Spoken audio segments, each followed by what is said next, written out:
కుమారుడా అని ఆయన అడగగా యేసు ఇట్లనను, ఒకడు నీటి మూలముగాను ఆత్మ మూలముగాను జన్మించితేనే గాని దేవుని రాజ్యంలో ప్రవేశించలేడని మీతో నిశ్చయముగా చెప్పుతున్నాను. శరీరమూలముగా జన్మించినది శరీరమును, ఆత్మ మూలముగా జన్మించినది ఆత్మయునై ఉన్నది. మీరు కొత్తగా జన్మింపవలనని నేను మీతో చెప్పినందుకు ఆశ్చర్యపడవద్దు. దేవుడి వాక్యమును దీవించినగాక. నాయుడు గారు, బాప్టిజం తీసుకోవడానికి మొట్టమొదట మనకు కావాల్సింది ఏంటంటే మారు మనసు, పశ్చాత్తాపం. మనం చేసినటువంటి పాపాలు, మనం చేసిన పొరపాట్లు, తప్పిదములు ఏవైనా ఉంటే అవన్నింటినీ కూడా మనం ఒప్పుకోవాలి మొట్టమొదటిగా. రెండవదిగా ఏంటంటే యేసుక్రీస్తు ప్రభువారు మనం చేసిన పాపాల నిమిత్తమై సిలువలో రక్తమును కాచి చనిపోయారని కూడా మనం నమ్మాలి. ఆ తర్వాత ఆయన చనిపోయి సమాధి చేయబడి 3వ రోజు తిరిగి లేచాడని నమ్మాలి. ఎప్పుడైతే మనం పశ్చాత్తాపడతామో, మారు మనసు పొందుతామో, యేసు ప్రభువును మన నోటితో ఒప్పుకొని హృదయమందు విశ్వసించి, యేసు ప్రభువా నీవే దేవుడవు, నా ప్రభుడవు, నా రక్షకుడు, నా హృదయంలోకి రా అని ఎప్పుడైతే యేసు ప్రభువును ఆహ్వానిస్తామో అప్పుడు మన పాపాలు క్షమించబడతాయి. మన పాపాలైన రక్తములో విశ్వాసంతో కడిగి వేయబడతాయి. మనం మారు మనసు పొందిన వాళ్ళం అవుతాం, రక్షణ పొందిన వాళ్ళం అవుతాం. యేసు ప్రభు మన మనసులోకి వస్తాడన్నమాట, మన హృదయంలో నివాసం ఉంటాడు. సో ఎప్పుడైతే హృదయంలో కలిగినటువంటి మార్పుకు మనము బయటికి చెప్పాలనుకుంటున్నామో, బాప్టిజం అనేటువంటిది ఒక బహిరంగమైనటువంటి సూచన. వింటున్నారు మీరు? బాప్టిజం అనేటువంటిది ఒక బహిరంగమైనటువంటి సూచన. అంటే లోపల నాకు మార్పు కలిగింది అన్నదానికి నీటి మూలంగా బాప్టిజం తీసుకుంటున్నాం. అంటే దీని అర్థం ఏంటంటే సాక్ష్యం చెప్తున్నాం ప్రపంచానికి, నేను యేసు ప్రభువును నమ్ముకున్నాను అని. కాబట్టి మీరు ఆ విధంగా యేసు ప్రభు మీ దేవుడు, మీ రక్షకుడు, మీ ప్రభు, ఆయన తప్ప నాకు వేరే దేవుడు లేడు అని మీరు నమ్మితే తప్పకుండా మీకు బాప్టిజం ఇస్తాను. అందుకు సిద్ధమే కదా. రెండవదిగా బాప్టిజం తీసుకున్న తర్వాత, యేసు ప్రభు నమ్ముకున్న తర్వాత మరొక విషయం ఏంటంటే ఏ బొమ్మను కానీ విగ్రహాన్ని కానీ మనం పూజించకూడదు. అర్థమవుతుందా? రెండవదిగా అనుదినము కూడా మరి చదువు వస్తే మంచిదే, బైబిల్ చదువుకోవాలి. పర్లేదు, చెప్పిన మాట వినండి. చదువు వస్తే బైబిల్ చదువుకోవాలి, లేకపోతే ఎవరైనా అలాంటి వాళ్ళు వచ్చి వాక్యం చెప్తున్నప్పుడు వినాలి. ప్రార్థన మాత్రం చేసుకోగలరు కదా. సో కాబట్టి రోజు మీరు ప్రార్థన చేసుకోవాలి. దేవా నాకు బైబిల్ చదివే జ్ఞానం ఇవ్వండి అని ప్రార్థన చేయండి. వయసు దాటిపోయినా, చదువు రాకపోయినా దేవుడికి అసాధ్యమైనది ఏది కూడా లేదు. దేవుడు ఖచ్చితంగా జ్ఞానం ఇస్తాడు, అద్భుత కార్యం చేస్తాడు. ఒకవేళ దేవుడు మిమ్మల్ని స్వస్థపరిచి అద్భుత కార్యం చేశాడు అనుకోండి, మీరు తప్పనిసరిగా ఆదివారం చర్చికి వెళ్ళాలి. అది. నాలుగవది ఏంటంటే ప్రతి మొదటి ఆదివారం ప్రభు బల్ల ఉంటుంది చర్చిలో, రొట్టె ద్రాక్షరసం ఇస్తారు.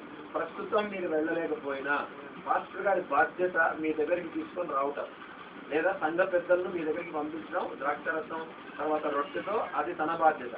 కాబట్టి మీరు ప్రతి మొదటి ఆదివారం, ప్రతి నెల మొదటి ఆదివారం ప్రభు బలను ఆచరించాలి. ఉదాహరణకే చెప్తున్నాను, మీరు ఇక్కడ ఆచరించండి నేను చెప్పట్లేదు. నా ఆశ మీరు స్వస్థత పొంది చర్చికి వెళ్ళాలి. అర్థమవుతుందా? కాబట్టి చర్చికి వెళ్ళి ప్రతి ఆదివారం వెళ్ళాలి. మొదటి ఆదివారం ప్రభు బలను తీసుకోవాలి, రొట్టె ద్రాక్షరసం.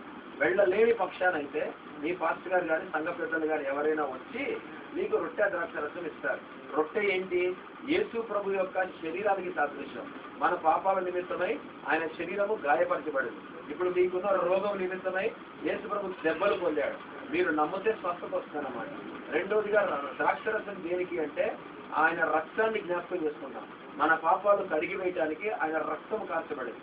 నీళ్లు పైన ఒంటిని మాత్రమే శుద్ధి చేస్తాయి, స్నానం బయట మాత్రమే, లోపల అవ్వదు. హృదయంలో మనసులో ఉన్నటువంటి పాపాలు పో. యేసుప్రభు రక్తం ఏదైనా ఎప్పుడైనా కడగలదు. అందుకని యేసుప్రభు రక్తం మన పాపాలు కడిగివేయడానికి కార్చబడింది. కాబట్టి మనం కూడా నమ్మి దానికి గుర్తుగా సాదృశ్యముగా ద్రాక్షరసం తీసుకుంటాం. అది మీకు గుర్తుంది కదా.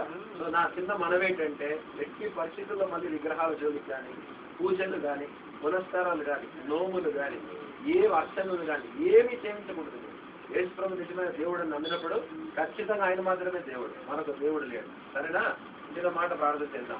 మా పరలోకపు తండ్రి, పరిశుద్ధమైనటువంటి దేవ, సంఘనాయుడైనటువంటి మీ సహోదరుని బట్టి మీకు వందనాలు చెల్లించుకుంటున్నాం ప్రభా. మరి ఇదివరకే యేసయ్య మిమ్మల్ని తన సొంత రక్షకునిగా మూలముగా మరి బాప్టిజం ఇస్తున్నాం. ఆయన లేవనటువంటి పరిస్థితుల్లో ఉన్నాడు కాబట్టే మా ప్రభా మరి చిలకరింపిస్తుండగా కనికరించండి. ఈ చిన్న బాప్టిజం కార్యక్రమాన్ని మీ మహిమాత్రమే దీవించి ఆశీర్వదించాలి. యేసు ప్రభు వారి పరిశుద్ధ నామం ప్రార్థిస్తున్నాము తండ్రి. ఆమేన్.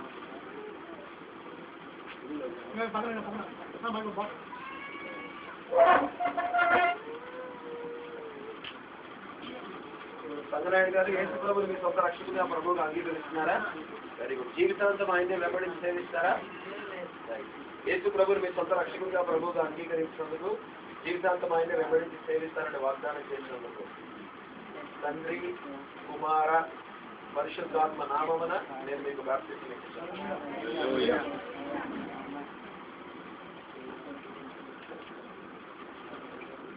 కొరకు ప్రార్థన చేస్తాను.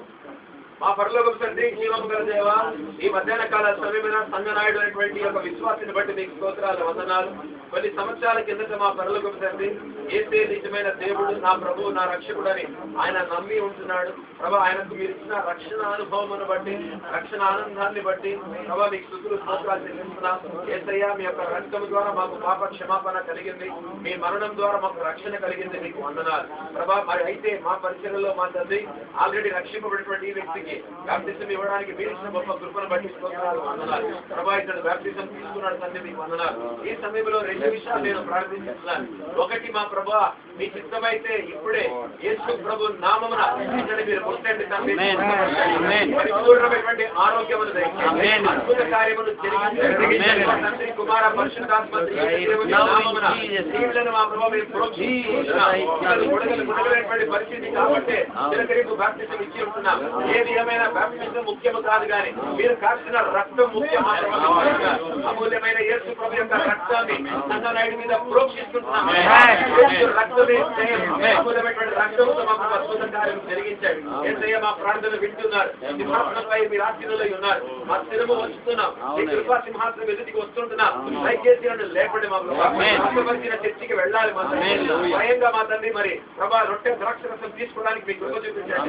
వీటి మూలంగా బాప్టిజం పొందాడు. ప్రభా, నేను చనిపోవడానికైనా సిద్ధమే అనే మాటకి కాదు, నేను బ్రతకాలి, యెహోవా కార్యములను వివరిస్తానని చెప్పాడు. సంగనాయుడు లేవాలి, సాక్షిగా బతకాలి, ఇంటికి వెళ్ళాలి, తండ్రి మరి ప్రభు బలలో పాల్గొనాలి, సాక్షిగా బతకాలని మేము ప్రార్థిస్తున్నాం. దైవ హస్తముతో బిడ్డలు మీరు బహుగా దీవించి ఆశీర్వదించాలని ప్రభుల రక్షకుడిని సుక్రీస్తు వారి పరిశుద్ధ నామమున ప్రార్థించి స్తుతించి వేడుకొంచున్నాము తండ్రి. తండ్రి, కుమార పరిశుద్ధాత్మ త్రియేక దేవుని దీవెన చేత మనకు నచ్చని మినిస్ట్రీస్ కు నీటి మూలముగా బాప్టిజం పొందినటువంటి సంగనాయుడు సదాకాలం తోడైండును గాక.